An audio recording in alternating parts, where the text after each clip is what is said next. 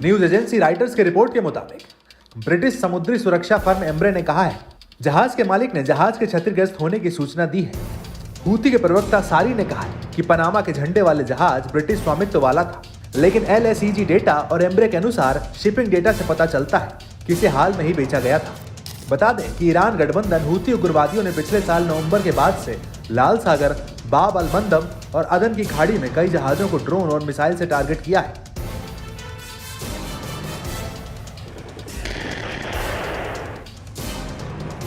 Houthi विद्रोहियों ने चेतावनी भी दी थी कि अमेरिका और ब्रिटेन का यह सोचना गलत है कि उनके हमलों से डरकर यमन, फिलिस्तीन और गाजा का समर्थन करना छोड़ देगा।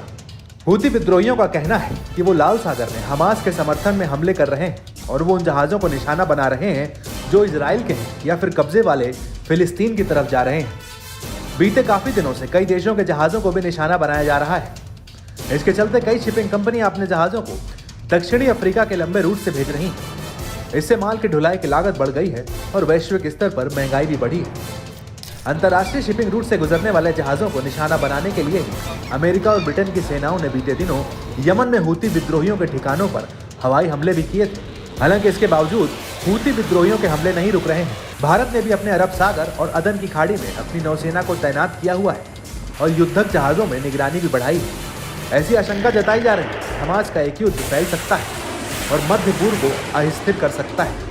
एंड्रोमेडा स्टार पर हमला हूती समूह के अभियान में एक छोटे से विराम के बाद हुआ है, जो इजराइल, संयुक्त राष्ट्र अमेरिका और ब्रिटेन से जुड़े जहाजों को टारगेट बनाता है।